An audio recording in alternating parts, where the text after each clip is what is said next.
केतेबेले CA झरी पड़े वर्षा रूपरे केतेबेले CA झरी पड़े वर्षा रूपरे केतेबेले पुणी बही जाए सीए नदीर धारे।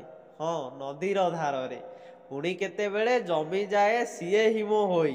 किए जदि जानिछ दियो ता नाम बताई दियो ता नाम बताई। हाँ आज्ञा ताहा जल एई जीव जगतर मूल। तो चलतु से जलर विभागीकरण उपरे मु एक विज्ञान भित्तिक कविता लिखिछि आपण मानकु ता सुनाउछि।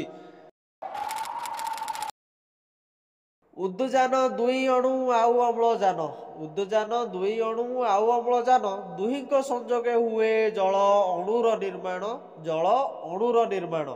जल दुई प्रकारर। हाँ आज्ञा जल दुई प्रकारर। विज्ञान नाम देला गोटाकू सॉफ्ट आउ आरटाकू हार्ड वाटर। हार्ड वाटर पातित जल आउ जल बुंदा जे वर्षार। पातित जल आउ जल बुंदा जे वर्षार ए दुई उदाहरण हैला सॉफ्ट वाटरर। सॉफ्ट वाटरर नलकूप सागर आउ जल जे नदीर।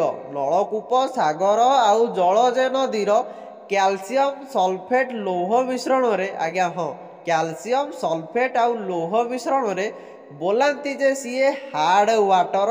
Hard water